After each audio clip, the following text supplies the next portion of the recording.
Olá, bom dia. Oi, Jussara, Irene, tudo bem? Olá, obrigada por entrar na nossa live. Tô aguardando o Gustavo dar um ok aqui para entrar também.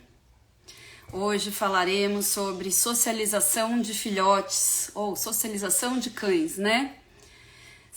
Oi, tudo bem, Dani? Oi, Gustavo. Você consegue entrar? Eu te convidei já.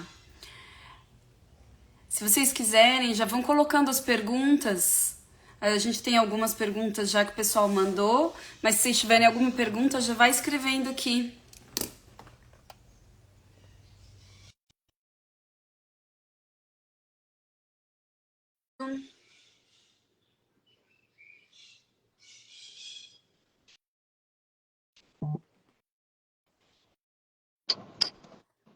Olá, Olá, bom dia. tudo bem? Bom Tudo bem, e dia, você? tudo bom? Renata, eu não te vejo, eu me vejo só. Eu te vejo e eu me vejo. Ué, que estranho. Vocês podem se ver? Bom, eu tô me vendo, mas na sua tela tá tudo preto, tá escuro. As pessoas estão me vendo e vendo o Gustavo? Alguém responde pra gente, por favor, se eu tô aparecendo?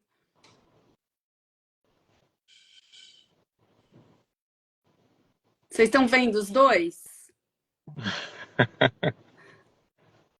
Pessoas que Olá, estão assistindo, respondam se vocês estão vendo os dois. estão Estou vendo vendo os os dois. dois. Ótimo, então eu não te vejo, vou falar aqui no escuro, mas tudo bem. Nossa, que triste isso. Eu não vou conseguir ter um feedback das reações, se você tá gostando, se você não tá gostando, mas Eu não tem te problema. falo, pode deixar você bem sincera. Boa, boa, ótimo. Deve ser alguma coisa na sua tela.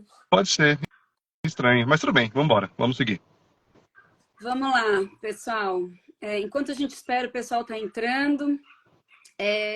Gustavo, me fala um pouquinho, conta um pouquinho da sua trajetória, como que você decidiu entrar nesse mundo do adestramento de cães, o que você faz hoje, como você se capacitou para isso.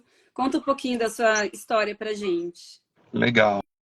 Eu acho que, na verdade, eu não decidi. Alguém, de alguma forma, decidiu por mim, porque eu já nasci amando animais, querendo estar no meio dos animais. Eu era aquela criança que ia passear com meus pais, no zoológico, nas férias escolares, e fugia dos meus pais. E quando eles me achavam, eu estava no meio dos bichos, ali na área restrita para os funcionários do zoológico, para os veterinários, para os biólogos. E eu estava lá mexendo com os bichinhos. E não foi uma nem duas vezes que aconteceu dos profissionais falarem, olha, esse bicho é super agressivo, eu não sei como que essa pessoa chegou aqui e o bicho não mordeu. E eu tava lá na grade, fazendo carinho pela grade, nos bichos que estavam em tratamento, enfim. Então, sempre fui maluco por animais, né? E desde que eu me conheço por gente, eu peço para os meus pais, né? Eu pedi para os meus pais um cachorro, e eu não podia ter esse cachorro por dois motivos, né? Primeiro porque eu tinha uma rinite alérgica terrível, muito, muito forte mesmo, assim, de ver cachorro e ficar espirrando o dia inteiro. E Precisava de um segundo que, cavachão desde pequeno. pois é, mas na época não tinha o cavachão, né? Não, não tinha. E o outro motivo era a minha mãe, que teve um trauma. Quando ela era bebê, pulou um gato no berço dela e ela ficou traumatizada, então ela não queria, ela não via a possibilidade de ter um bicho em casa, né? E aí, de tanto encher a paciência dos meus pais, depois de 7 anos praticamente ininterruptos pedindo cachorro de Natal, de aniversário, do Dia das Crianças, eu ganhei uma primeira cachorra e foi ela que é, construí uma excelente relação com ela desde o início e ela me incentivou, ela me ensinou, na verdade, a treinar os cães e a Quantos partir anos daí eu não você parei mais. tinha? Quantos anos eu tinha? Eu É, comecei, então, eu tinha entre 7 e 8 anos nessa idade aí quando eu consegui ganhar essa minha primeira cachorra, né? E aí eu me lembro que muito, muito jovem eu comecei de fato já a trabalhar com treinamento, aí comecei a correr atrás de cursos, e assim, adestramento de cães, comportamento animal é uma área que você não para de estudar nunca, né? Sempre tem novos estudos, sempre tem novos desafios, casos complexos que a gente nunca pegou na vida, então a gente tem que sempre estar estudando, é muito, muito interessante. verdade. E aí você começou com 7, 8 anos, e quando que você começou profissionalmente nesse meio? Com 10 anos eu já cobrava para treinar. Super empreendedor também. Sim, sim. Nossa, Lógico que, na verdade, eu não conseguia, não tinha, obviamente, carro, né? Eu não sabia nem andar de ônibus. Então, meu pai me levava nos clientes. A maioria dos clientes me achavam super bonitinho, me agradecia a visita, mas, obviamente, não me contratavam, né? É muito legal, muito bacana, mas você não confia numa criança, é né? lógico. Então, o caminho foi treinar cães de amigos e parentes na escola. Então, eu era super conhecido como o Beto Carreiro na escola, né? E aí, por indicação desses clientes, desses amigos, né, e parentes, é que começou a aparecer de fato os clientes, assim. Ah, então foi desde pequeno mesmo.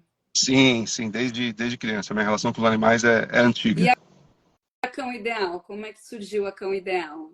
A Cão Ideal surgiu porque obviamente, eu fiz uma promessa para os meus pais, né, de que eu poderia continuar trabalhando desde que eu continuasse indo bem na escola e tirando notas boas. E, obviamente, que eu tinha uma limitação de horários, né? Então, eu podia atender nos horários que eu não tinha aula ou que eu não tinha que estudar para as provas, enfim. E Uhum. aí, rapidamente, meu horário de trabalho, vamos dizer assim, né, lotou. Então, eu vi a necessidade de treinar pessoas para trabalhar comigo. Inicialmente, na verdade, eu comecei a fazer uma fila de espera, né, para os clientes, mas Nossa, aí muitos desistiam mesmo, óbvio, né? Você tá com um dá pra cachorro para treinar, é, você tá com um problema, você não quer esperar 3, 4 meses para começar o trabalho, né? Então muitos desistiam. E então eu comecei a ver a necessidade de treinar uma pessoa para trabalhar comigo. Só que óbvio, né? Inexperiente, eu treinava a pessoa aprendia, ficava um tempinho e pulava fora para tentar fazer um trabalho sozinha, né? Isso aconteceu algumas vezes até eu conseguir chegar no modelo de contrato com os treinadores para que eles vissem vantagem em ficar conosco, em montar uma equipe e crescer. E aí realmente consegui uma primeira pessoa que foi muito legal, muito bacana. E aí essa primeira pessoa já chamou a segunda, aí vai boca a boca, aí vai chamando as pessoas para ir trabalhar, a gente vai formando essas pessoas. E nessa forma que surgiu a Cão Ideal. Na verdade, a Cão Ideal eu chamava até. Inicialmente não era a Cão Ideal, eu chamava de Gustavo Campelo, só Educação de Animais. uhum. E a Cão Ideal, a gente mudou o nome quando já tínhamos umas 5 ou 6 pessoas na equipe. Era só um pouquinho que o pessoal falou que congelou. Eita, Que melhorou, Jussara? Voltou? Porque pra mim tá pra normal. mim tá Tá con... normal também, só não te vejo, mas te ouço. Dá um retorno pra gente, pessoal, se congelou ou se vocês estão ouvindo. Ó, eu tô numa internet super rápida aqui, então acho que pra mim tá normal. Normal, tá normal. Normal, Vamos normal. seguir. Vamos Maravilha. lá. Então, no começo eu chamava Gustavo Campelo e você começou treinando as pessoas para te ajudarem. Isso. E aí, quando nós tínhamos umas 5 ou 6 pessoas no time, a gente começou a chamar de Cão Ideal. E foi ótimo, foi até um conselho de um cliente meu, que é um super empresário. Ele falou: olha, a princípio você não tem nem ideia de realmente vender sua empresa um dia, mas se você crescer bastante e um dia surgir uma super proposta, e você pensar no assunto, chamando o Gustavo Campelo, está muito ligado à sua pessoa, então seria legal você ter um nome comercial, né? Enfim, eu nunca cogitei de fato a ideia de vender minha empresa, né? É um negócio que eu realmente amo, enfim, pelo menos os planos é continuar atuando nisso até o final da vida, né? Mas de fato eu achei muito interessante não ser tão personalizado, até porque as pessoas procuravam o Gustavo, né? Me procuravam para treinar o cachorro. E Você hoje em não dá dia eu conta. faço. Não dá conta, exatamente. Então eu faço toda a parte comportamental, eu faço questão de conhecer todos os meus clientes, todas as famílias que a gente atende, mas a parte de treinamento em si, a parte de adestramento, hoje em dia quem faz na empresa são meus treinadores, né? E o que eu faço é a parte de consultoria comportamental e treino das famílias, e essa parte justamente de sociabilização de filhotes. Tá ótimo, muito legal. Então, vamos lá. Eu tenho primeira pergunta é minha, tá? Quando, na sua opinião, quando que começa a socialização de um cão, de um indivíduo? Em Boa, que boa. momento? Tá, boa, maravilha. Bom, não é nenhuma questão de opinião, né? Tem estudos, inclusive uma criadora de cães super famosa de Nova York, que fala que ela começa desde o primeiro dia de vida, fazer pequenas manipulações nos filhotes, né? A gente já pode falar o que é essas manipulações logo mais. E ela tem visto desde que ela começou a fazer isso, e ela apresentou para outras colegas criadoras, também tiveram o mesmo resultado, que ela percebeu os cães mais seguros, com menos chance de desenvolver medo, com menos chance de desenvolver agressividade, então com mais facilidade de se acostumar com os ambientes onde o cachorro vai viver na vida adulta depois, né? Então, quando a gente fala em sociabilização, a gente não fala simplesmente, a gente às vezes pensa que é acostumar o cachorro com outros cães ou com outras pessoas, mas na verdade não é isso. É acostumar o cachorro a receber estímulos e não só acostumar a receber estímulos, mas associar, condicionar esses estímulos com coisas positivas, com sensações positivas para aquele cachorro. E essa estimulação vai fazer com que esse cão tenha, no final das contas, um repertório comportamental e uma possibilidade de interação com o meio, né, com as pessoas, com o ambiente, com os barulhos, com o dia a dia, né, com a vida cotidiana, de uma maneira muito melhor e muito mais equilibrada. Muito legal. Você acha, ou tem estudos que falam que a socialização. Na verdade, vamos começar antes. Eu estou falando socialização e você falou sociabilização. Qual a Isso. diferença? Existe diferença entre esses dois termos? Na verdade, o termo correto mesmo é sociabilização, né? Socializar, a gente pensa mais em deixar o cachorro social. Quando eu penso em socialização, eu penso, vou socializar meu cachorro, eu vou deixar Levar ele para ser uma não só meu. balada, um barzinho. É isso. Então, o termo técnico, vamos dizer assim, seria sociabilização. Mas muita gente usa socialização e tudo bem, acho que as pessoas entendem e tá tudo certo também, não tem problema. Mas é bom a gente explicar, né? E falar o termo correto. Eu não sabia a diferença. Então vamos lá. O filhote, quando ele é um feto e está dentro da barriga da mãe, pode ter alguma interferência nesse momento ou para tipo um trauma da mãe Sim, ou alguma coisa assim? Pode sim, interferir na vida adulta desse cão? sem dúvida. Isso também já é ponto pacífico, assim, né, a gente já sabe, a gente tem certeza que através do cordão umbilical tem uma série de trocas hormonais e o filhote ele percebe desde o início se a mãe sofre algum trauma, se ela passa por medo, se ela passa por fome, existe sim uma interferência. Além, obviamente, daquelas interferências da parte genética, né? Óbvio que acontece, né? Mas enquanto ele está ali, então se a mãe é bem nutrida, se a mãe tem boas experiências, se a mãe não passa por estresse, não passa por medo ou não demonstra agressividade durante o período da gestação, isso também afeta, com certeza, os filhotes. Porque eu, como criadora, a gente às vezes tem casos curiosos. Por exemplo, aqui as mães não passam por fome ou traumas e medo, assim, né?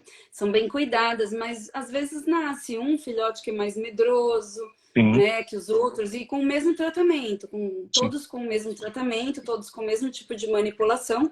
Às vezes tem um filhote que é mais medroso. sim. E aí eu fico me Isso, perguntando se pode ter acontecido alguma coisa no período gestacional.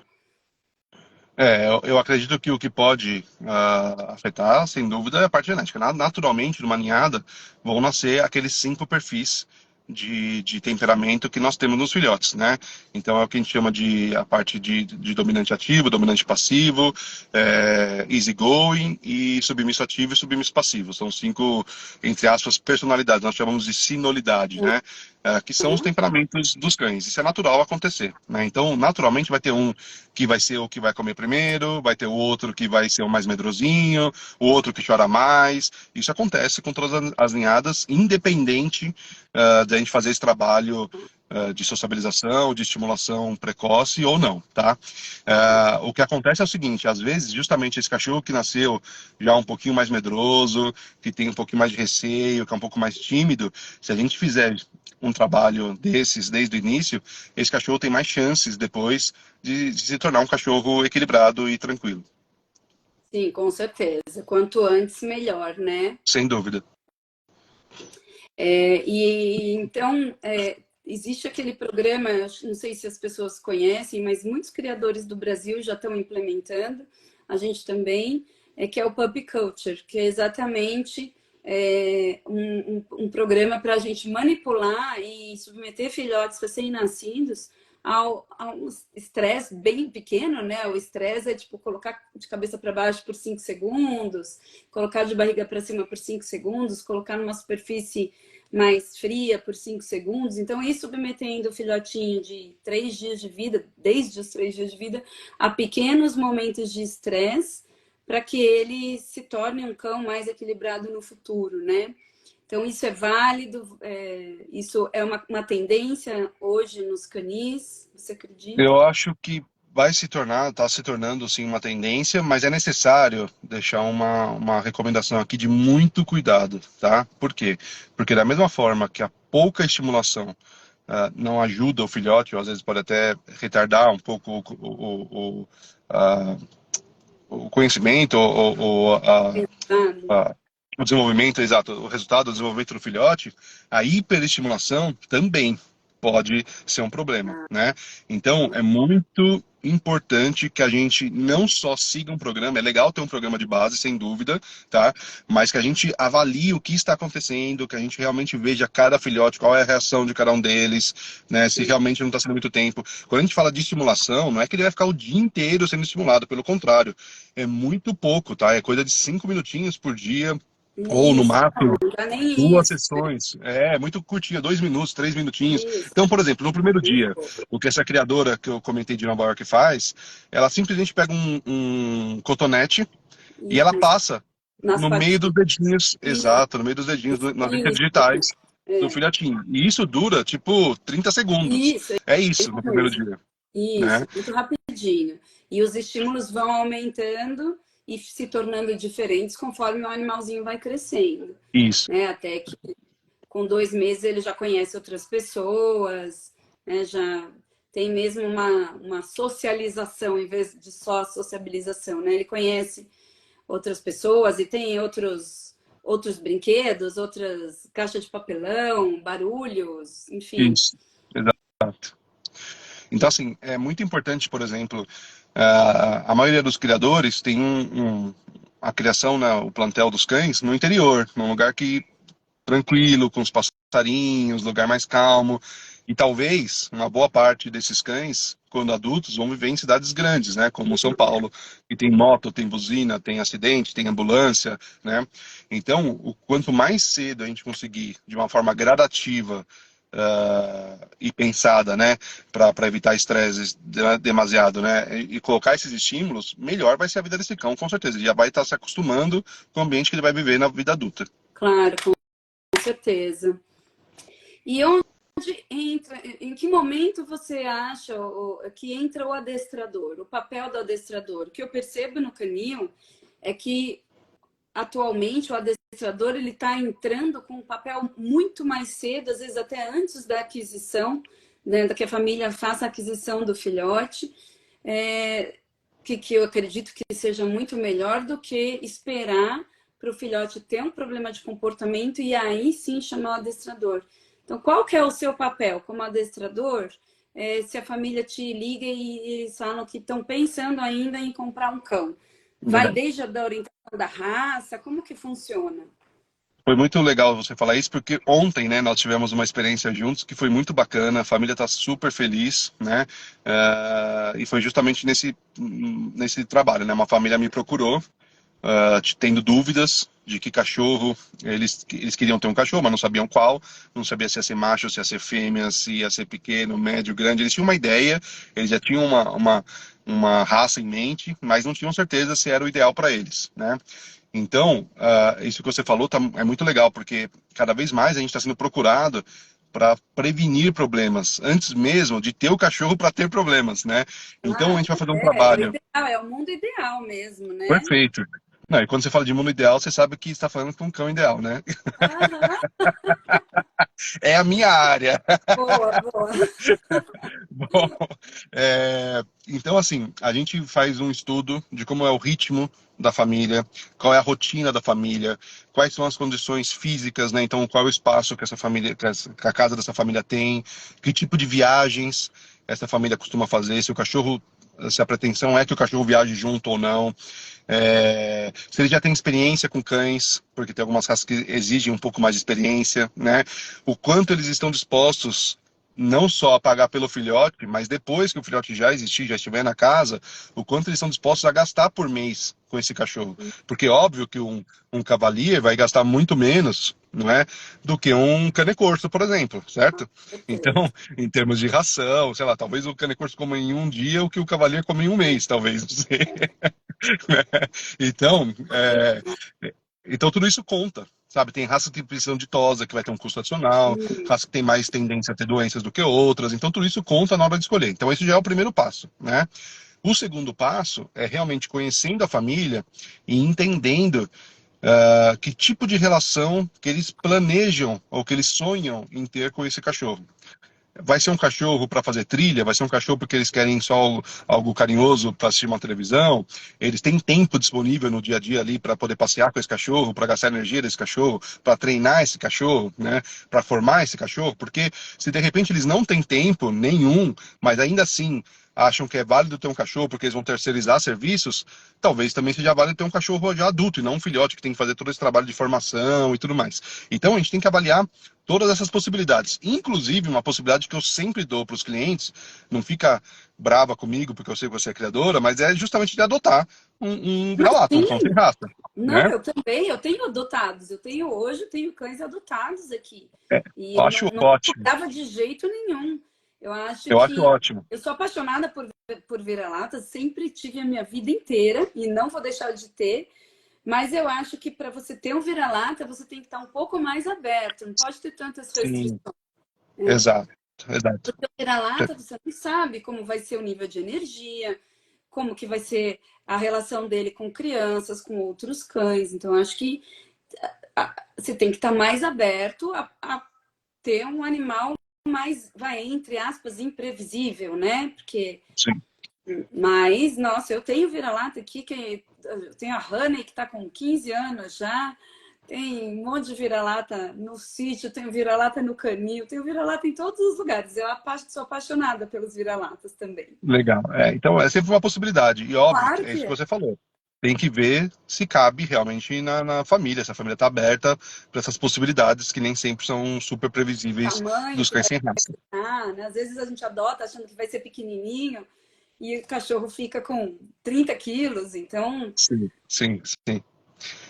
Eu tô treinando um cachorro chamado Pepe, né? Que a família adotou achando que ia ser um cachorro de 10, 15 quilos, né? E ele até não ficou tão pesado, não. Ele tá com, sei lá, 18, 19 quilos, alguma coisa assim. Mas ele é altíssimo, ele parece um Greyhound, assim, sabe? É um bicho enorme, Eu né? tô com uma É, também aqui, que eu fiquei, o meu caseiro do sítio foi embora e deixou uma filhotinha para trás. A Pitucha, a gente adotou. Eu achei que ela ia ser bem pequenininha. Ela já está com uns 20 quilos e não parou de crescer. Ela ainda está com uns 8 meses, assim. Vai crescer mais, tá enorme também. sim, sim. Então tem que ter, de fato, esses cuidados, né? Claro. Mas enfim, escolhendo a raça, a gente vai chegar na conclusão se vai ser macho ou se vai ser fêmea, e aí entra a questão dos criadores, né? Cada profissional, então eu procuro me relacionar com os melhores criadores de cada raça para ter justamente uma parceria no sentido de poder indicar essa criação, que já vai ser metade do caminho andado para você não ter problemas com o cachorro, né? E óbvio, depois disso, né, na ninhada, como eu falei para você há pouco, a gente vai ter perfis diferentes de cães. Então, qual ou quais desses perfis se encaixam no perfil dessa família? Então, a família tem talvez conhecimento de treinamento, de educação, para poder pegar um perfil daquele cachorro que vai desafiar um pouquinho mais, ou não, é melhor pegar um cachorro já mais calminho, mais tranquilo, né? Então isso também conta, né? E por outro lado, eu acho que também é um papel, já que a gente está fazendo uma parceria, um papel do treinador, na medida do possível, na medida que a abertura for acontecendo, e ajudando também o criador, cada um tem seu conhecimento, né? E ajudando também, olha, talvez fosse legal você fazer mais esse tipo de treino com seus cães, filhotinhos, esse tipo de estimulação, Lógico, porque de fato isso pode mudar a vida do cachorro depois. claro, com certeza. Então, começa antes, o trabalho do adestrador pode começar antes da família, até escolher a raça, né? Tipo, Sim, decidir, eu quero comprar um cachorro, um adestrador competente, né, já Sim. pode ajudar essa família desde esse momento mesmo. Isso é muito interessante. Eu tenho percebido bastante isso acontecendo cada vez mais no canil, né? E isso é um motivo que eu fico muito feliz. Eu acho que eu faço um pouco de parte dessa mudança, porque quando eu comecei a treinar cães lá atrás, 90% dos meus casos eram cães já com problemas, sejam eles adultos, a maioria, ou filhotes, mas já com problemas, né? E hoje é invertido esse jogo. A maior parte dos meus clientes me procuram ou para comprar um filhote que ainda não tem um cachorro, ou já compraram um filhotinho, não tem problema nenhum, mas eles querem aprender a como lidar com esse filhote, eles querem aprender como construir uma boa relação com esse cachorro, como formar esse cachorro, né? Como educar esse cachorro. Então, eu acho que está se invertendo cada vez mais, e isso é muito legal. Isso é muito legal, porque parece que aos poucos a gente está desenvolvendo uma cultura de cães, de educação de cães, que nós não temos aqui no Brasil de forma geral, mas que a gente já vê em outros países. Parece que aos pouquinhos a gente está embarcando nessa ideia. É verdade. E isso tem uma grande finalidade, né, no final de tudo, que é evitar o abandono, né? E o pessoal tem os mais radicais, não compre, adote, eles falam muito do abandono. Eu acho que esse trabalho é essencial, decidir a raça que é adequada para o estilo de vida da família é o ideal. É isso que precisa acontecer, porque senão lá na frente o cão pode ser abandonado, né? Sim. Por incrível que pareça, eu já tive uma cliente, claro, não abandonou, ela devolveu o filhote para mim, mas ela pesquisou, ela entrou na lista de espera, ficou um ano na lista de espera, nasceu a cachorrinha, ela pegou a cachorrinha quando estava com 6, 7 meses, ela me ligou e falou, Renata, escolhi a raça errada, não tenho paciência para um cachorro me seguindo o dia inteiro. Onde eu vou, ela tem que ir, eu vou no banheiro, ela vai, eu quero um cachorro mais independente. E devolveu o filhote, depois a gente relocou esse cão, mas se tivesse pesquisado um pouco mais antes, porque em todo lugar que se fala de cavalier, a gente fala que o cavalier é grudado, é uma sombra, né? Se você levanta à noite para ir no banheiro, o cavalier vai à noite no banheiro junto, né? Então isso poderia ter sido evitado, né? É um trauma para o cão também, né? Se apegar e depois ser doado Sem para dúvida. outro. Ó, eu acho que todo esse trabalho, mesmo sendo feito desde o início, ainda assim é possível que aconteçam erros de incompatibilidade, né? Ah, Mas, lógico. assim, o que a gente clama, não importa se você pegou um vira-lata, se você pegou um cão de raça, se você comprou, se você adotou, não importa. O que importa é que, assim, que as pessoas tenham essa consciência de que o caminho não é soltar esse cachorro na rua, não é maltratar o cachorro, não é abandonar ou dar para qualquer pessoa, né? Vamos buscar, pelo menos, se não deu certo, tudo bem, já tentou de tudo, não funcionou, beleza. Então vamos tentar buscar uma saída feliz para esse cachorro, uma saída digna, né? Né? Sim, Abandonar não é uma solução nunca, né? de E sobre jeito essa questão nenhum. isso é um absurdo, né? E sobre essa questão de comprar ou adotar, eu acho que tem uma frase que eu ouvi e eu replico sempre, que é o seguinte: comprar ou adotar é uma opção, mas não abandonar é uma obrigação, né? Então, meu, o cachorro não escolheu vir pra gente, não importa como ele chegou até a gente, ele não escolheu. A gente não pode simplesmente largar na rua e não, é impensável um negócio desse, né? Não, concordo. E aí o papel do criador, às vezes, muita gente esquece do criador, né? Tem essa incompatibilidade, começa a tentar ver aonde, o que fazer com esse cão e esquece que o criador está aqui e que pode ajudar, porque a gente tem uma rede de relacionamentos maior, de pessoas que interessadas na raça, tudo. Então, a gente consegue fazer uma recolocação desse animal para uma família adequada. Muitas vezes não é adequado uma família, mas para outra ele vai ser perfeito, né? Exato, exatamente. Consegue Bom, fazer isso. eu queria falar um pouquinho sobre um projeto que nós fizemos por muitos anos. A gente parou no início da pandemia, e a gente não tinha voltado, mas nós vamos voltar agora, né, no final desse mês, que são as aulas de sociabilização de filhotes, né? É uma aula em grupo que nós fazemos com filhotes, na USP, né? Era muito, muito divertido. e as famílias adoravam, iam crianças, iam as famílias inteiras, né? E a ideia era justamente ensinar os cachorros a se comportar diante de outros cães, a não serem muito agressivos, não chegarem para brincar de forma muito agressiva, nem serem muito medrosos, nem ansiosos, né? E ensinar os cães também a obedecer os comandos de voltar para o dono, de interagir com os outros cães enquanto o dono está do lado, né? Porque às vezes os cachorros começam a entrar num comportamento de proteção do dono, né? Então a gente vai retomar. E isso foi um projeto que deu muito, muito certo. A gente começou em 2008, a gente parou em 2020, né? 2019, na verdade, no finalzinho a gente não voltou em 2020, né? Quando a gente ia voltar, chegou a pandemia, enfim. E é um projeto que a gente tem muito orgulho, porque os cães que passaram por todo esse processo de aulas de sociabilização, a gente tem contato até hoje, são cães equilibrados, são cães calmos, são cães tranquilos, são cães que viajam para tudo quanto é lugar e que as famílias adoram. Então, isso também ajuda muito a prevenir problemas e a prevenir abandono, como a gente estava falando. Ó, você não tá me vendo, mas eu tô aqui super sorrindo e fazendo sim com a cabeça. Eu sou muito fã das aulas de socialização. Nossa, você não tem noção como você me deixou feliz. Eu morei nos Estados Unidos e a minha primeira Cavalier eu comprei lá, em 2000. E eu fiz aula lá, é muito comum. Todo mundo que compra um cão leva o cão para aula de socialização, é muito Sim. comum. Tem nos pet Sim. shops, tem nos daycares. No pet shop de sábado de manhã, fecha lá uma parte do pet shop e vai alguém vai dar aula para os filhotes, né? Eles fazem essa socialização de cães de 3 a 6 meses. E é fantástico. Eu fiz com a Lisa, minha primeira Cavalier. Ela ganhou até um certificado no final de kindergarten, né? Que é o berçário, assim. Uhum. A, Jardim de infância. o Jardim da Infância, é isso. Isso. E foi sensacional, né? Legal. Foi sensacional, de verdade. Eu acredito muito nessas aulas de socialização. Eu acho que a única coisa é que a gente não consegue começar tão cedo aqui no Brasil, porque precisa das vacinas, né? Sim.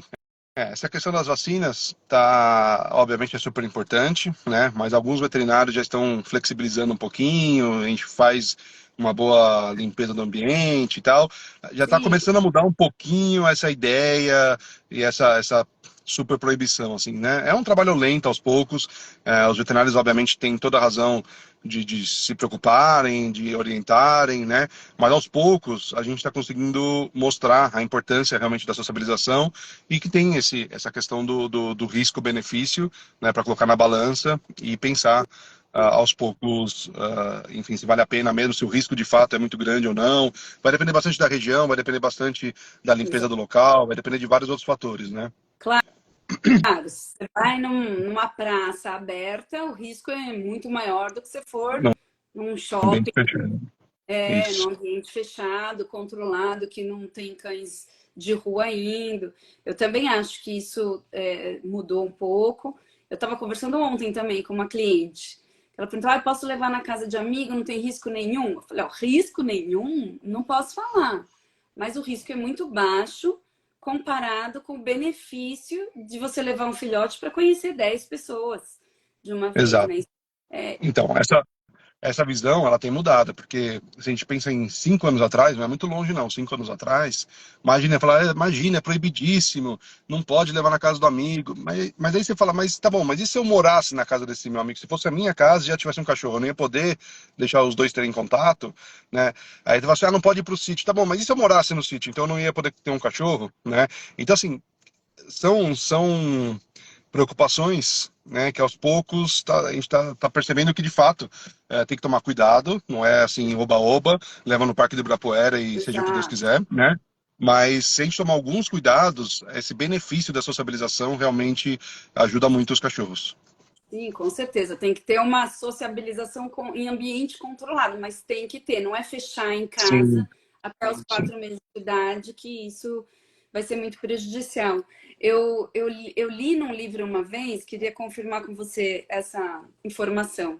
Eles falavam que para ter um cão bem sociabilizado, até os 4 meses, o cão precisava conhecer 100 pessoas diferentes. Sim, sim.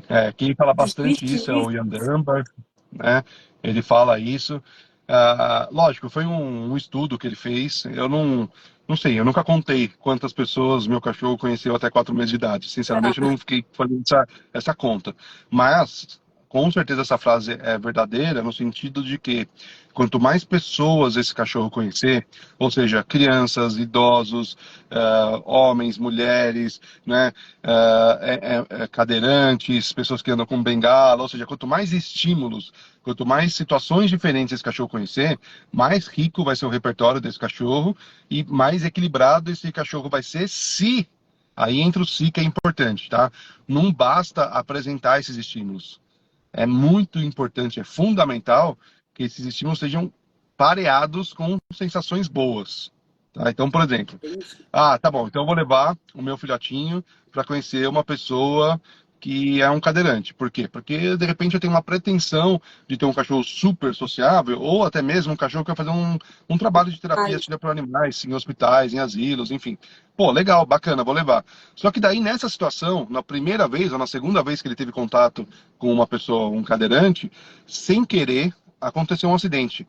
A cadeira de rodas passou em cima do rabo do cachorro, ou passou em cima da patinha do cachorro.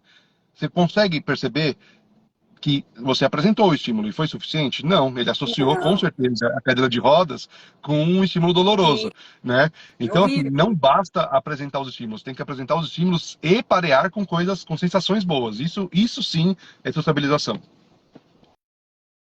Muito legal. É isso mesmo. Estão perguntando aqui se é interessante o cão, quando o filhote acaba de chegar em casa, chamar visitantes para conhecer o cão, mesmo Boa. desde os primeiros dias. Excelente pergunta. Sabe por quê? Olha só, o que que é comum aqui no Brasil, né? A gente é um povo festeiro, né? Então, chegou um filhotinho, todo mundo quer visitar, é igual um bebê, né? É, Todo mundo... é. Então, o que acontece? Ó, duas coisas que eu acho super importantes. Respondendo diretamente a sua pergunta, a gente tem que deixar primeiro o filhote se adaptar na casa, então pelo menos uns 4 ou 5 dias, ele entender o que que é aquele ambiente, quem são aquelas pessoas, porque é muito importante a gente lembrar que na maioria das vezes o filhotinho estava até ontem com a mãe e com os irmãos. E de repente, de um dia para o outro, ele está num lugar que ele nunca viu na vida, com pessoas que talvez ele nunca tenha visto na vida, com sons diferentes, com cheiros diferentes, com movimentações diferentes. Então, isso por si só, essa mudança de casa é sim já um estresse. E aí, além Enorme. disso, cara, é uma balada, é uma festa, cada hora chega gente nova, aí o pessoal quer pegar no colo, quer manipular. Assim, a maioria dos filhotes talvez não sintam isso, mas alguns filhotes, talvez 25, 30% dos filhotes, vão sim ficar assustados, vai ser estimulação demais, e eles podem ficar medrosos, ou até mesmo começar a desenvolver uma reatividade lá na frente, né, um processo de agressividade que a gente não quer que aconteça. Então, assim, a gente tem que ter uma precaução de receber esse filhote, deixar ele se adaptar bem na casa uns 4, 5 dias, entender quais são aquelas pessoas, qual é aquele ambiente, para depois começar a receber visitas. A gente volta à Mas aí eu queria. história da superestimulação, né? Exatamente, Que também não exatamente. é benéfica.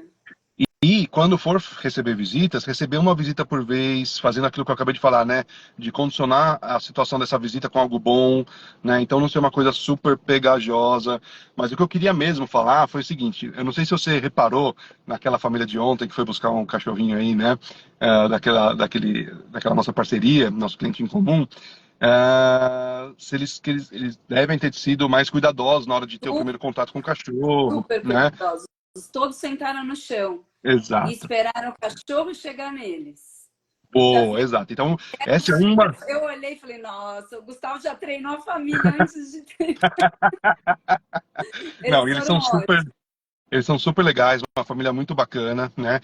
E os meus clientes, puxa, eu adestro mesmo meus clientes. Eu sou meio duro até às vezes quando precisa, porque é muito importante treinar. Eles precisam entender essa necessidade de fazer um bom relacionamento, de treinar os clientes desde o início, né? Então, é muito importante que o filhote chegue nas pessoas. A gente tem uma tendência natural de querer já pegar o filhote, colocar aqui na nossa cara e abrir um sorrisão e abraçar o filhote, né? Só que a gente não lembra que a linguagem do cão é diferente da nossa linguagem. Então, o branco dos dentes de um sorriso, que para a gente significa felicidade, e uma pessoa que está aberta a conversar, para o filhote nada mais é do que uma ameaça. É um Ameaça. cachorro rosnando, né? Mostra os dentes um pro outro quando vai vai brigar, né? Eles têm que Exatamente, aprender, é um aprendizado no cão, é aprender a associar o sorriso com uma coisa boa. Porque na exatamente, natureza, o sorriso, os dentes, significa vou te atacar. exatamente, exatamente. Então, o olho no olho, que pra gente Olho significa no olho também. atenção, significa que a gente está prestando atenção, que a gente está ali vivo na conversa, que a gente está ali presente, para o cachorro é uma ameaça também. Então, o que que a gente Sim. faz quando a gente vê um filhotinho? A gente já pega no colo, já abre o sorriso, já olha olho no olho, e o Fala, vou cachorro fala: morrer. Meu Deus, exatamente, exatamente. Então, é muito, muito, muito importante deixar o filhote chegar até a gente. Então, por isso que eu oriento os clientes a sentarem no chão. Longe do filhote, tipo uns 2 metros do filhote, e deixa o filhote se aproximar. Não necessariamente esse filhote vai querer vir correndo para você. Talvez, na maioria dos casos, ele vai vir, mas pode ser que ele queira vir aos pouquinhos, pode ser que ele queira tirar de longe primeiro, e tudo bem. Mas aí você vai construir uma relação muito mais tranquila, muito mais de confiança com esse cachorro. Sim, com certeza. A família de ontem foi ótima. Eles chegaram, sentaram no chão, todos eles, e até as crianças, que a criança às vezes fica mais ansiosa, né? Até as crianças sentaram, ficaram esperando, e o filhote foi em todo mundo, foi cumprimentar todo mundo, foi muito legal. Foi uma experiência muito bacana mesmo. Acho que faz a diferença a família ter esse tipo de treinamento antes de se aproximar do filhote. Foi realmente sensacional. Ah, que legal, que bom. Que bom que você percebeu. E, bom, mas aí tudo bem. O filhote chegou uns 3, 4 dias, 5 dias para adaptar, para ele conhecer também quem são os donos, né? Sim, Entender quem vai ser a família dele, quem são os componentes da nova matilha, né? Porque ele vai formar uma nova matilha, né? Na sim, cabeça dele, né? sim, sim. E E depois é muito. os visitantes vão chegando aos poucos. Pode levar um cachorro também, se o cachorro for vacinado Boa direitinho. pergunta. Acho que esse negócio do cachorro é bem legal. É o seguinte, ó, pode sim levar o cachorro se o cachorro for vacinado, tiver tudo certinho de saúde, né? Porém, é importante que esse cachorro também seja equilibrado. Ou seja, lembra que eu falei, tem que associar com coisas boas, né? Então, imagina que o cachorro chega lá e o cachorro, o filhotinho é filhote, ele quer brincar. Talvez ele queira até procurar o cachorro para dar uma, para mamar, como se fosse a mãe. E aí o cachorro é meio pavio curto, dá uma rosnada, dá uma mordidinha. Ou, às vezes o cachorro não morde de jeito nenhum, mas ele é muito medroso. Então, uma das formas, desculpa, uma das formas de aprendizagem dos cães é por imitação. Então, se ele tiver contato com cães medrosos, com cães agressivos, com cães ansiosos, ele também vai absorver um pouquinho desse comportamento e tem tendência a se desenvolver de forma ansiosa, medrosa ou agressiva, enfim, tá? Então, o legal de você levar cães para conhecer o filhotinho é que sejam cães equilibrados também. Socializados também, né? Sim, Muito importante exato. essa dica. Olha, pessoal, muito importante essa dica mesmo, né? A gente tem que pensar que meio que a primeira impressão é a que fica, né? Então, Exatamente. o filhote tem que associar novas companhias com experiências boas, né? Sempre fazendo carinho, sempre para que ele tenha uma boa experiência, uma boa primeira experiência conhecendo cães de outras raças. Eu tenho uma história, eu postei um vídeo esses dias, eu não sei se você chegou a ver. A cliente tinha um Spitz e comprou um Cavalier. E a Uhum. Cavalier ela filmou o encontro das duas. Só que Aham. Cavalier, aqui a gente praticamente só tem Cavalier, né? Tem Bichon também, mas todos os Aham. cães são parecidos. A hora que a cachorrinha viu a Spitz não fez nada, ela estava parada, assim. Mas eu acho que aquele pelo todo, ela deve ter pensado que era um leão, alguma coisa assim. Ela saiu correndo, gritando, com medo, um pavor, que agora elas já estão amigas, mas o primeiro encontro, assim, foi bem assustador para ela. Tá, legal. É bom você ter falado isso também, porque se já tiver cães na casa, esse primeiro encontro precisa ser bem pensado, né? Então, o ideal seria que fosse até, se o cachorro da casa fosse um cachorro um pouco territorialista, um pouco agressivo, que esse encontro fosse feito até fora do território, fora da casa, né? Mas a maioria dos cães não é assim. Então, a maioria dos cães pode ser feito sim dentro de casa, mas o ideal é a gente lembrar que se o outro cachorro geralmente é um adulto, né? Um adulto já não tá muito mais afim de ter brincadeirinhas de filhote, sabe? E o filhote ele quer pular, morder, né? E às vezes os adultos não querem muito isso. Então é muito legal se a gente tiver brincado primeiro com o adulto, feito um passeio, gastado bastante energia dele, para ele ficar bem mais tranquilo e com menos chances de reação, né? E aí sim a gente coloca o filhote, né? Com esse cachorro já, o adulto já com energia gasta, né? É muito menos chance de dar problema. Se vocês acham que pode dar alguma questão, pode ter algum problema, sempre coloca na guia, né, para você poder controlar a situação. Apresenta aos poucos, não coloca o filhote. Esse é um erro muito comum também. As pessoas pegam um filhotinho no colo e já colocam na cara do adulto. Olha, cheira ele, né? Da mesma forma que o filhotinho tem que se apresentar para a família aos poucos e é ele que deveria chegar para buscar atividade, interação com outro cão também. Deixa eles se entenderem, põe no mesmo ambiente, deixa eles chegarem próximos um do outro, no tempo deles, bem tranquilo. Não tenta forçar a amizade. Agora, a gente está falando aqui que o filhote tem que ter associar a sociabilização com experiências boas. Mas eles têm uma hierarquia entre eles, né? Por exemplo, se chegar um filhote e tiver um adulto na casa, o adulto ele vai dar umas rosnadas e pôr esse filhote de barriga para cima para mostrar que ali é o território dele. E isso Sim, é ruim de alguma forma, porque essa hierarquia ela tem que se estabelecer em algum momento, né? sim, tem que se estabelecer e, de novo, é por isso que a gente tem que também perceber que tipo de cachorro que nós já temos na casa e que tipo de cachorro que nós vamos colocar junto com esse cachorro, né? Então, se a gente tem um cachorro que já é realmente um senhorzinho e tal, a gente vai colocar um filhote, coitado, só para atazanar a vida do senhorzinho, né? Então, a gente tem que colocar o filhotinho junto, quando o filhote já estiver cansado, mais calmo. Puta, a gente tem um cachorro super brincalhão, super sociável, ótimo, não vai ter muito problema. Mesmo assim, coloca os dois numa distância grande, deixa eles interagirem, né? E eventualmente vai acontecer sim essa questão do rosnadinho. Por quê? Porque o filhote não sabe o que é a casa ainda. Então ele vai querer tirar o pote de comida do cachorro que já estava na casa, ele vai querer pegar o brinquedo favorito do cachorro que já estava na casa. Então esse cachorro ele vai mostrando para o filhote quais são os limites da casa, né, e dos recursos que estão ali em volta, né? A grande questão é, se a gente começa a criar essa cultura de sociabilização de cães desde filhote, então esse cachorro adulto, se já passou por todo esse processo, ele vai saber exatamente reconhecer as linguagens corporais e emitir essas linguagens corporais que vão ser reconhecidas pelo filhote na medida certa. Então ele não vai rosnar e vai abocanhar. Ele vai dar um chega para lá, às vezes vai dar um focinho, às vezes ele vai optar por se afastar simplesmente, dependendo da situação, né? Mas você tem toda a razão, isso vai acontecer. É importante que aconteça, faz parte, né? Se a gente confia no nosso cachorro, se a gente fez um bom trabalho de educação nesse cachorro mais antigo, a gente tem que deixar eles se virarem sozinhos, só observar, não interferir, porque às vezes essa interferência fora de hora acaba acarretando em mais chances de brigas, né? É, é. E mais do que isso, entender sim que essa hierarquia acontece. Esqueçam, existem novos adestradores aí que falam que são mais modernos, entre aspas, né? E tal. E eles começam a falar assim: não, não tem hierarquia, não tem dominância. Não é o que a gente vê na prática. Existe sim Claro uma que não. hierarquia, existe sim a tal da dominância, né? E é importante que a gente entenda que o cão que já está na casa, até que o filhote cresça um pouco mais, ele vai estar acima. Então a gente precisa respeitar essa hierarquia entre eles também.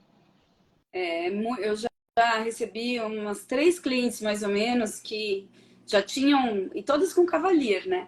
A Uhum, cavalier adulto e vem um cavalier filhote para a família. E a pessoa compra super empolgada, falando, ai, que legal, um amiguinho. E quando chega, nos 2, 3 primeiros dias, o adulto não aceita, né? E faz dessas, não chega a morder, mas uhum. vai dar um chega para lá, uma rosnada. E a pessoa filma, me manda falar, ai, eles não se gostaram, não deu certo. Com 2 dias o cachorro lá, ai, tô super decepcionada, eles não vão ser amigos, né? As pessoas não esperam.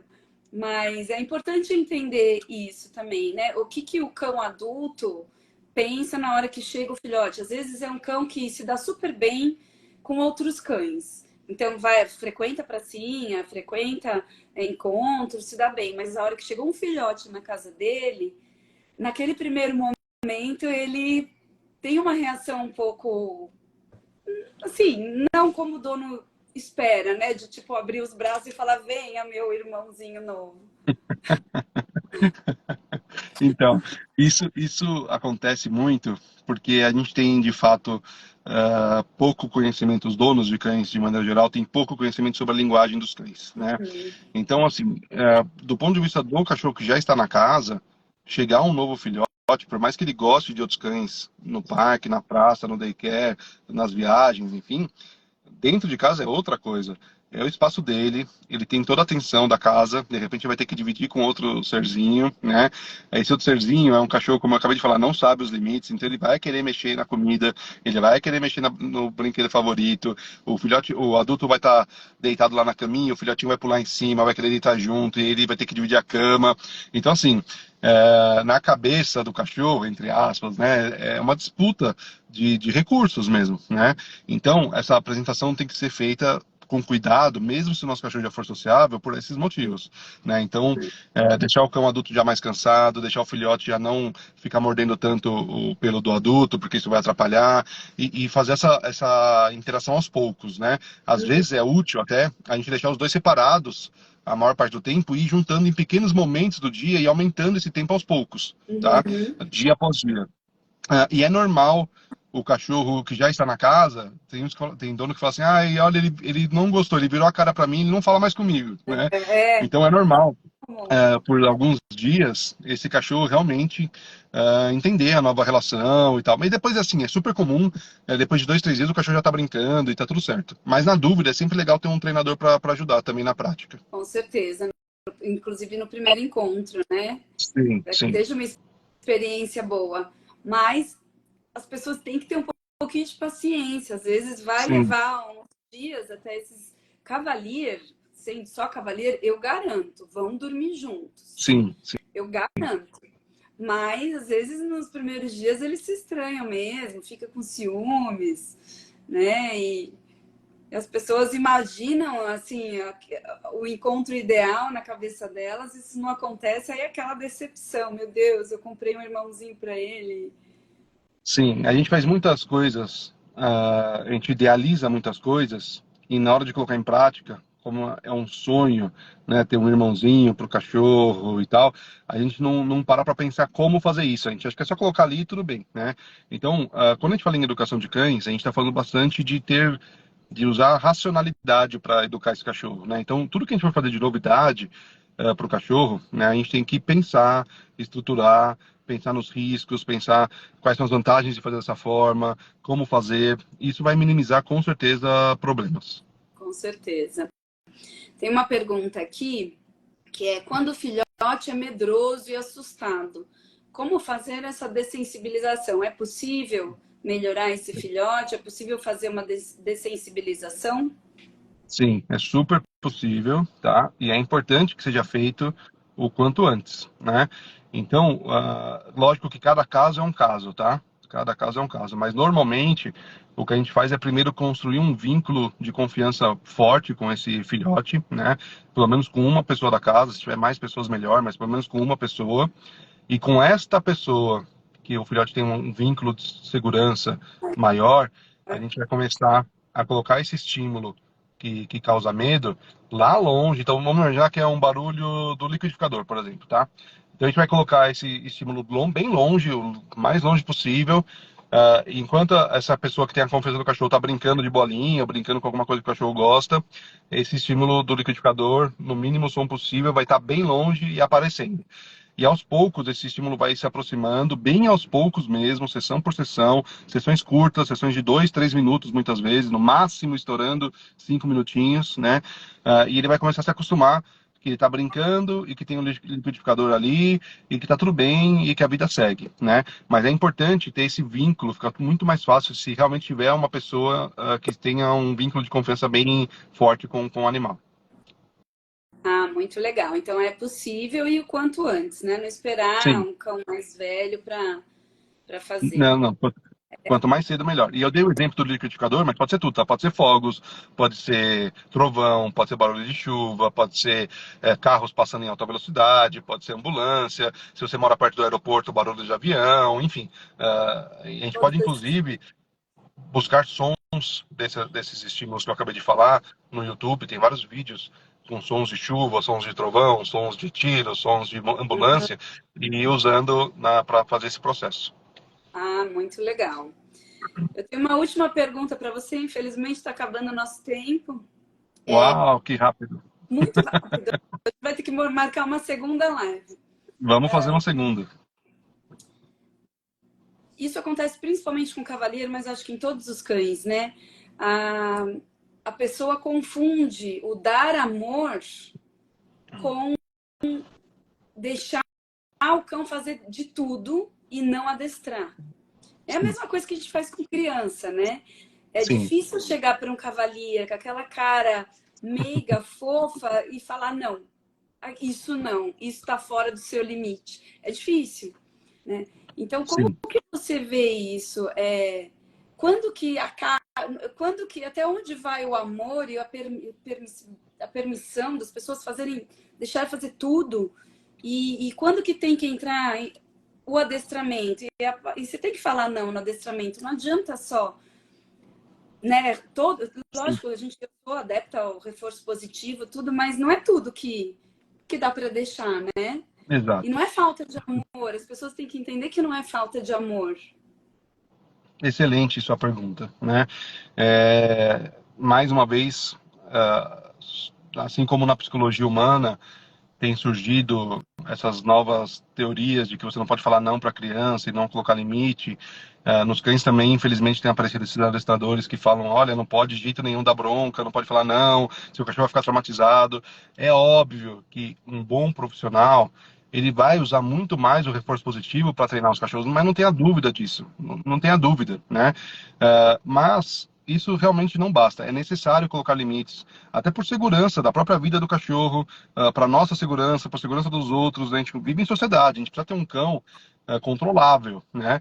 Então é necessário sim você dar bronca. Agora, dar bronca não significa, quando a gente fala em dar bronca, nossa, parece que você vai matar o cachorro, né? Parece que você vai estrangular, parece que, sei lá, você vai fazer alguma coisa muito terrível com esse cachorro. É E um não é chute, não isso. é isso, Vai não. dar um chute, É sei uma lá. pequena É, correção. Exato, você precisa mostrar para o seu cachorro que é perigoso ele chegar perto do fogão, por exemplo. Você precisa mostrar para o seu cachorro que é perigoso ele correr na rua e não voltar quando você chamar. Você precisa mostrar essas coisas, né? Você não pode deixar o cachorro fazer tudo. É perigoso. A gente pegou um caso de um cachorro que ele comeu uma caixa de grampeador, sabe, grampo de Meu escritório? Ele Deus. comeu os grampos, ele comeu uma caixa de grampo de grampeador. E aí foi fazendo a radiografia, tinha lá 42 grampos. Aí depois tirou, depois de uma semana, 38 grampos, até eliminar tudo, demorou um tempão. Enfim, existem muitos riscos e você precisa colocar esses limites. Isso não tem a ver com você não amar seu cachorro, pelo contrário. Ao contrário. Quem ama, Exato. educa, né? E educação não é só no positivo. Você vai ser 97% positivo, mas você precisa colocar limites, tá? Uhum. Isso é muito fácil de perceber quando a gente olha para as crianças. A gente vê pais que são rígidos e colocam limites, mas que também são amorosos. Tem crianças muito mais bem educadas e equilibradas do que aqueles pais que deixam a criança fazer tudo e acham que é normal e que faz parte do desenvolvimento, né? Então, por que com um cachorro seria diferente? O que a gente tem que respeitar é o limite do animal. A gente não vai maltratar nenhum cachorro, a gente não vai cometer nenhum tipo de maus tratos, não vai humilhar o cachorro, mas tem que colocar limites, né?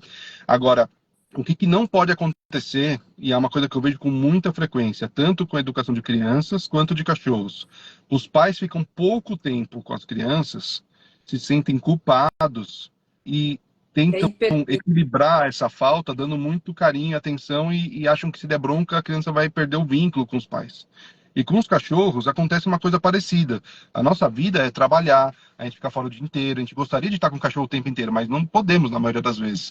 Então a gente acha que o pouco tempo que nós temos com esse cachorro tem que ser só de carinho, de brincadeira e esquece a parte de educação, né? Mas aí é importante dizer que se você tem pouco tempo com o seu cachorro, é importante que esse tempo seja de qualidade. Então você precisa saber como agir. Você vai sim poder brincar, poder fazer carinho, lógico, o cachorro, você trouxe o cachorro também por isso, né? Mas é necessário saber educar, tem que ter um equilíbrio aí importante. é isso aí. Então, realmente, quem ama educa, né? Sim, Acho que ama educa. essa dica para vocês. Gustavo, muito obrigada, adorei. Acho que a gente vai ter que marcar mais um bate-papo.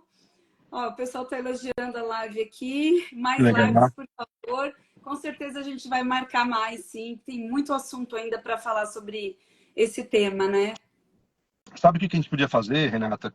A gente podia abrir caixinhas de perguntas e deixar uma semana rolando, né? Isso. Pegar várias perguntas e fazer, de repente, uma live com mais frequência mesmo. É super legal falar com você sempre e tirar dúvida do pessoal, né? Não só sobre os Cavaliers, que é o seu foco, mas também de educação no geral. Acho que vai ser Muito super, legal. super bacana. Adorei, adorei. Acho que o pessoal vai curtir muito também. Muito bom, Vamos fazer isso. muito legal. Estou sempre à disposição. Combinado. Muito obrigada pelo seu tempo. Adoramos. E a gente vamos fazer isso sim. Acho que é um tema que não tem fim, né? Sim, e Renata, eu quero aproveitar a oportunidade, já fiz isso no particular algumas vezes, mas quero fazer aqui também em público, de te parabenizar pela criação incrível, né? Eu não conhecia até pouco tempo atrás a sua criação em loco, né? Mas fui no seu espaço, meu, muito legal, os funcionários super atenciosos, local super limpo, os cães maravilhosos, super equilibrados, muito legal. Então eu queria muito te parabenizar e falar que eu estou muito, muito contente de ter você como parceira, porque é sempre bom a gente ter bons profissionais ao nosso lado, né? Então, eu estou muito contente com isso. Obrigada, Gustavo. Eu que agradeço você ter vindo me visitar, foi ótimo. E vamos, isso vai ser bom para todo mundo, vai ser bom para os nossos clientes que eles vão ter mais aulinhas de sociabilização, Isso. né? E vamos ter filhotes e cães mais equilibrados. Acho que esse é o objetivo final. Eu fiquei, eu te ensinei uma palavra e você me ensinou outra, né? Porque eu falava cavalier, né? E aí você me falou lá no podcast que era cavalier. E aí agora eu tô acertando mais do que errando agora. Ai, que E eu bom. te Eu ensinei a também. sociabilização, que você falava socialização. Agora é sociabilização, com certeza. Muito legal, Boa, Renata, muito bom. muito bom, Gustavo. Obrigado pelo convite e estamos juntos para as próximas. E pessoal que assistiu também, muito obrigado. Se tiverem dúvidas, estou super à disposição para ajudar vocês também no particular, tá bom?